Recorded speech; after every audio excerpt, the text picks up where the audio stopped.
Ok, chicos, entonces vamos a seguir con las bacterias gram negativas.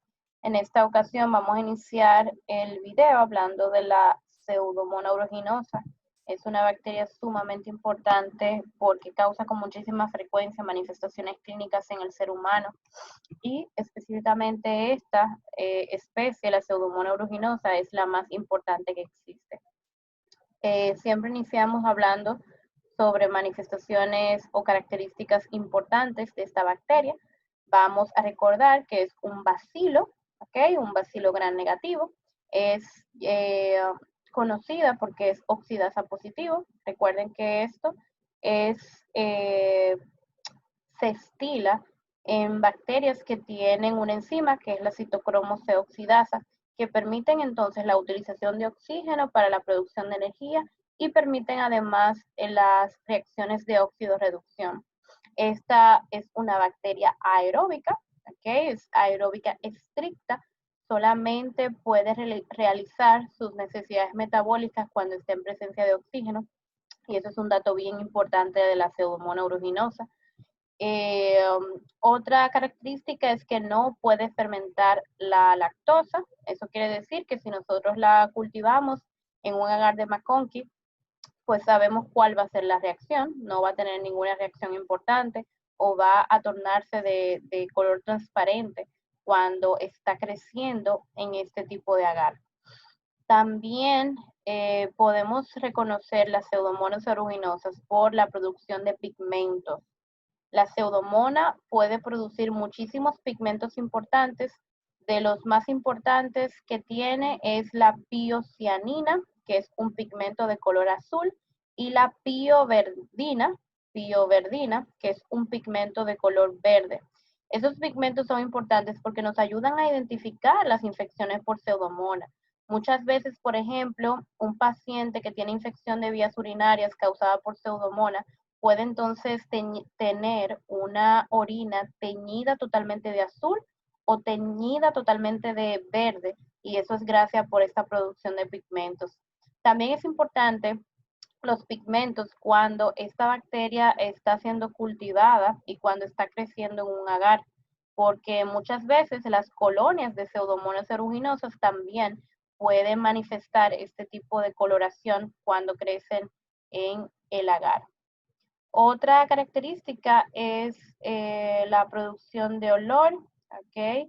Esta es conocida porque puede transmitir un olor a frutas, o también se describen en muchos textos como un olor a uvas, y de igual forma cuando se está cultivando la bacteria puede destacarse por esta característica. Dentro de factores de virulencia vamos a señalar la cápsula. Ya ustedes saben cuál es el mecanismo de acción, cuál es la función de la cápsula. Vamos a señalar la producción de biofilamentos también, que es un material extracelular, un poquito viscoso, y ya ustedes saben también la función de estos biofilamentos. Esta producción de biofilamentos es muy importante en las infecciones por pseudomonas de pacientes que tienen catéteres endovenosos, porque por estos filamentos la pseudomonas aeruginosa puede colonizar los catéteres y de esta forma invadir el ser humano. Otros factores de virulencia que podemos señalar es la producción de exotoxinas. Tenemos dos exotoxinas, perdón. Tenemos dos toxinas, disculpen.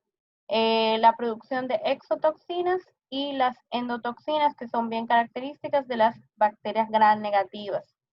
La exotoxina tiene una función bien importante que tienen que recordar, que es la ribosilación del ADP, de factor de elongación en el proceso de síntesis de proteína o en el proceso de transducción proteínica.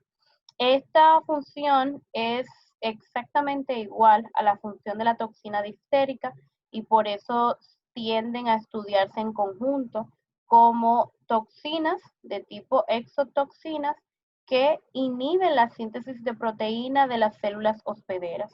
Y esa es la forma en la cual ellas causan pues daño en estas células hospederas. Y entonces, por último, las endotoxinas, que ya ustedes saben cuál es la función de estas endotoxinas y que son pues características en las bacterias gram negativas. Entonces, en cuanto a la transmisión de la Pseudomonas aeruginosa es una transmisión muy variable porque esta bacteria es muy poco exigente y puede crecer en cualquier parte. Puede crecer en superficies inertes, puede crecer en ambientes húmedos, puede crecer en el agua, puede crecer en las paredes, puede crecer en su baño, puede crecer en las neveras. En cualquier lugar cualquier lugar puede ser un lugar propicio para el crecimiento de la pseudomonas, pero se ha estudiado mucho la diseminación y la transmisión a través del agua, ¿ok? Porque esta es la diseminación más frecuente. A través específicamente de los aerosoles acuosos es que se transmite con mayor frecuencia la pseudomonas aeruginosa. También ponemos aquí vegetales y flores, ¿ok? Porque tenemos que recordar que los vegetales muchas veces están en un ambiente húmedo y pueden ser un lugar importante para el crecimiento de la bacteria. Y de igual forma las flores. Es por esto, es precisamente por esta bacteria que se ha impedido rotundamente el uso de flores naturales en los ambientes hospitalarios. Anteriormente se estilaba mucho que cuando conocíamos una persona que estaba interna, nosotros como a manera de regalo, pues le llevábamos flores a esas personas internas. Pero ¿qué pasa? Que se comprobó que en esos jarrones o en esas aguas de las flores donde estaban contenidas las flores o incluso en los mismos pétalos de las flores puede haber crecimiento de pseudomonas y entonces eso puede ser una vía de transmisión importante en los ambientes hospitalarios. Pero como ya dije antes, la transmisión puede ser muy variable, pero la que eh, se conoce como la más frecuente, pues es a través de los aerosoles del agua. Entonces, en cuanto a las enfermedades, la pseudomonas también es una bacteria que suele causar infección en cualquier lugar, en cualquier localización. Nosotros podemos tener infecciones de piel por pseudomonas, nosotros podemos tener infecciones de mucosa por pseudomonas, nosotros podemos tener infección de tracto urinario por pseudomonas, nosotros podemos tener infección de los pulmones por pseudomonas, infección de hueso. La pseudomonas es una bacteria que puede causar infección en cualquier parte donde se encuentre y suele conocerse porque causa tanto infecciones localizadas como infecciones diseminadas, lo que nosotros llamamos sepsis o septicemia con mucha frecuencia. Entonces, hablando de la septicemia, que es la diseminación de la infección, esto se da con muchísima frecuencia en los ambientes intrahospitalarios. La pseudomonas puede aparecer con mucha facilidad en estos ambientes y si tenemos pacientes que están inmunocomprometidos, pues esta bacteria puede ser un agente causal de infección muy importante. Pacientes, como dije anteriormente, inmunocomprometidos de varias maneras, pacientes que tengan disminución de los neutrófilos, como pacientes que estén utilizando quimioterapias, pacientes con cáncer, pacientes con alguna condición pulmonar establecida, como es el caso de la fibrosis quística. También eso puede ser un foco importante para tener una infección diseminada. También pacientes quemados, ¿ok? La pseudomonas es la principal causa de septicemias y de infecciones en los pacientes quemados. Por eso se tiende a ver mucha colonización de pseudomonas en pacientes o en unidades de atención a pacientes quemados. Y esta es una bacteria que hay que tener muy pendiente en ese tipo de pacientes. Entonces, en cuanto a las infecciones localizadas, Podemos señalar las neumonías por pseudomonas, que son muy frecuentes. Igual también van a ser más frecuentes en pacientes inmunocomprometidos y en pacientes que tienen algún daño pulmonar establecido, como fibrosis quística o también como pacientes con EPOC. En el caso de infecciones óseas, osteomielitis, de igual forma, ustedes saben que la pseudomonas no es la principal causa de osteomielitis, pero sí es la principal causa de osteomielitis en pacientes inmunocomprometidos, específicamente en pacientes diabéticos o en pacientes también con fibrosis quística. En cuanto a las infecciones de piel, entonces podemos señalar foliculitis por pseudomonas, foliculitis.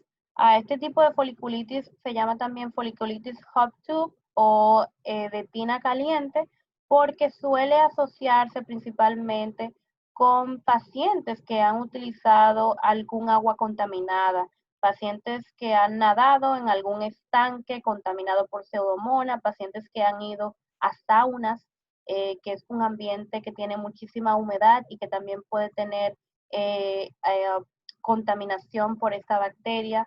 Este tipo de pacientes que tienen contacto en su piel con la bacteria, pues esa bacteria puede colonizar estos folículos, puede entonces causar inflamación importante, secreciones purulentas y aparecen como estas pequeñas pustulitas, que es bien característico de la foliculitis por pseudomonas. Por otro lado, también tenemos otra lesión en la piel que es un poquito más agresiva. Esta es denominada eczema gangrenosa. Esta es principalmente asociada a pacientes inmunocomprometidos, también pacientes pediátricos, suele aparecer con muchísima mayor frecuencia. Y esta lesión es totalmente diferente porque aparte del grado de inflamación que podemos encontrar, tiene un centro de necrosis, si se fijan. El centro de esta lesión está totalmente negro, totalmente destruido, y todo lo que está aquí en el centro de la lesión son células muertas. ¿Ok? Eso también es otra característica del eczema gangrenosum. Y esta degradación celular que ocurre en el centro de la lesión está muy asociada a un factor de virulencia que nosotros no mencionamos anteriormente, pero que es importante destacar, que es la fosfolipasa. Este factor de virulencia también nosotros lo vimos en infecciones por Clostridium perfringens, no sé si se recuerdan, pero estas son enzimas que básicamente degradan esta doble capa de fosfolípidos de la membrana celular y por esa razón entonces causan destrucción celular. Eso y se manifiesta de esta forma. Entonces vamos a tener unos bordes bien inflamados con un centro de necrosis. ¿Okay? También puede parecerse un poquito a la lesión del carbunco cutáneo o de antrax cutáneo. La diferencia es que esta lesión sí duele comparada con el antrax. ¿Ok? Recuerdan que el antrax dijimos que es una lesión también que tiene necrosis central, pero el paciente no tiene ningún dolor por la lesión. Entonces, por el otro lado, en la pseudomonas sí aparece dolor cuando se presenta el eczema gangrenoso. Entonces, otras manifestaciones importantes que tenemos que señalar causadas por pseudomonas es la otitis externa. ¿Ok? La pseudomonas es la principal causa de infección del oído externo. No quiero que confundan el oído externo con el oído medio, ¿ok? Porque son bacterias diferentes. En el caso de infecciones de oído medio, recuerden que el neumococo, ¿verdad? Pues es la principal causa de enfermedad o de infección. En el caso de otitis externa es la pseudomonas, ¿ok? Y dentro de las manifestaciones clínicas, en el caso de otitis externa, pues se presenta con mucha frecuencia las secreciones de oído. También vamos a tener inflamación importante, dolor importante a la palpación del pabellón auricular. todo eso puede entonces orientarnos a una posible otitis externa. Y siempre, o la mayoría de las veces, ¿ok? Tenemos que pensar en Pseudomonas aeruginosa. Y dentro de los factores de riesgo, pues está también pacientes que tienen contacto con algún ambiente acuático contaminado. ¿Ok? Pacientes que fueron a piscina, que no limpiaron previamente, piscinas contaminadas por Pseudomonas, pacientes que fueron a algún lago, se bañaron y entonces tienen esta infección en su oído externo. También esta infección de otitis externa causada por Pseudomonas aeruginosa se conoce como otitis del nadador, porque suele aparecer con mucha frecuencia en pacientes nadadores. También, por otro lado, podemos tener otitis externa maligna. Otitis externa maligna es una situación donde, aparte de la infección importante del conducto auditivo externo y de toda la parte externa del oído, vamos a ver la presencia de necrosis en el oído. ¿Okay? Esa es la diferencia entre otitis externa y otitis externa maligna. Y el principal factor de riesgo para otitis externa maligna son pacientes diabéticos. ¿Ok? Si ustedes se fijan, los pacientes diabéticos son un factor de riesgo importante para infecciones en general por Pseudomonas aeruginosa. Así que siempre tenemos que tenerlo en cuenta para el diagnóstico de este tipo de infecciones. Otra infección localizada que es muy frecuentemente causada por Pseudomonas es conjuntivitis o queratoconjuntivitis. Suele asociarse a pacientes que utilizan lentes de contacto. Ok, si nosotros no limpiamos bien esos lentes de contacto, si nosotros no cambiamos el agua donde guardamos esos lentes de contacto, pues esta agua se puede contaminar por Pseudomonas y esa agua entonces va a contaminar previamente o posteriormente el lente. Si nosotros no ponemos en nuestro ojo en contacto con la conjuntiva un lente contaminado, pues obviamente la conjuntiva se va a infectar y causa una inflamación de la conjuntiva, que aparte de la inflamación puede causar una proliferación o un engrosamiento de esta membrana que puede traer repercusiones importantes, incluso cegueras en este tipo de pacientes. Bien, queratoconjuntivitis por Pseudomonas aeruginosa.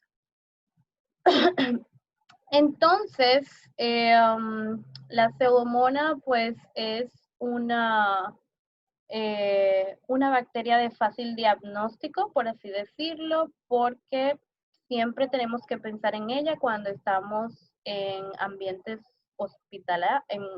ambientes hospitalarios, ¿sí? También tenemos que pensar en ella en pacientes inmunocomprometidos y para nosotros diagnosticar básicamente pues la bacteria, pues podemos hacer pruebas de detención como la oxidasa, ¿ok?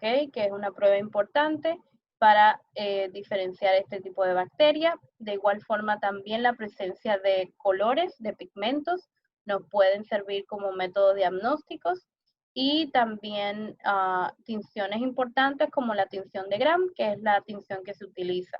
Microscopía con tinción de Gram para diagnosticar esta bacteria. En cuanto al tratamiento es un poquito más complicado porque esta bacteria también se conoce porque ha hecho muchísima resistencia a antibióticos. No podemos señalar una familia de antibióticos que cubra por completo estas infecciones por Pseudomonas, sino que muchas veces tenemos que señalar fármacos específicos para el tratamiento de esta. Hay una mnemotecnia, esta imagen del centro, esta listica, esta listica del centro pues es una imagen del First Aid, donde ellos ponen una mnemotecnia muy buena para nosotros aprender a cuáles son los fármacos que se pueden utilizar para Pseudomonas aeruginosa.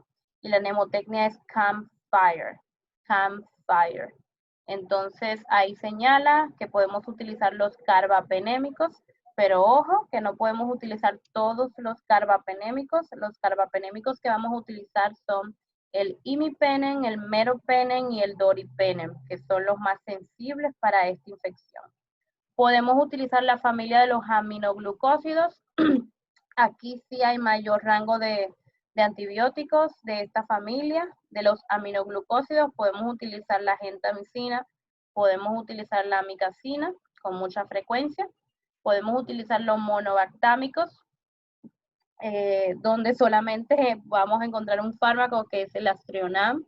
Es el único monobactámico que existe y es fácil de recordar, Astrionam. También podemos utilizar polimixinas. Este uso de polimixinas se deja para fases terciarias o como Dios mío, como fármacos de tercera línea, ¿ok? Cuando ya hemos utilizado otros tratamientos, entonces utilizamos por último este tipo de fármacos. Polimixina, polimixina B y colistina suelen siempre dejarse para última opción de tratamiento. Entonces también las fluoroquinolonas, como la ciprofloxacina y la levofloxacina, cefalosporina de tercera y cuarta generación, pero ojo que no podemos utilizarla todas. Vamos a utilizar la ceftazidime, que es una cefalosporina de tercera generación y es la única que tiene cobertura para pseudomonas. Y podemos utilizar cefepime, que es una cefalosporina de cuarta generación y es la única que vamos a utilizar para pseudomonas. Entonces también podemos utilizar un espectro de penicilinas que también se conocen con el nombre de penicilinas antipseudomonales, ¿ok? Son bien específicas para la pseudomona. También se conocen con el nombre de carboxipenicilinas. Ahí podemos encontrar la ticarcilina, piperacilina y carbenicilina. Todos estos fármacos son los fármacos que se utilizan para esta infección. Entonces vamos a seguir con la legionela, Legionella pneumófila, que es la especie más importante que causa mayor infección en seres humanos. Recordar que es también un bacilo gram negativo, aunque realmente esta bacteria no se tiña muy bien con tinción de gram, se considera pues un bacilo gram negativo. Incluso si nosotros observamos el esquema de las bacterias gram negativas, el esquema que utilizamos al inicio de la clase, podemos visualizar que no se encuentra presente la Legionella pneumófila. Precisamente por eso, porque no se tiñe muy bien mediante la tinción de gram, tenemos que utilizar otro tipo de tinción para esta bacteria. La tinción que se utiliza es una tinción llamada tinción de plata para Legionella pneumófila. También es una bacteria que se conoce porque es muy exigente. No puede crecer en los agares rutinarios que se utilizan con frecuencia, sino que necesita de un medio bien específico para ella poder crecer. Para nosotros hacer crecer esta bacteria en el laboratorio necesitamos un agar con extracto de levadura y de carbón. Óiganme muy bien, un agar con extracto de levadura y de carbón y que además contenga cisteína y hierro. Cisteína e hierro, ¿ok? Son componentes vitales para el crecimiento de esta bacteria. Es una bacteria intracelular facultativa, puede sobrevivir muy bien dentro de los macrófagos del pulmón principalmente. De esta forma, aparte de sobrevivir, puede pues impedir el sistema inmunitario, puede pues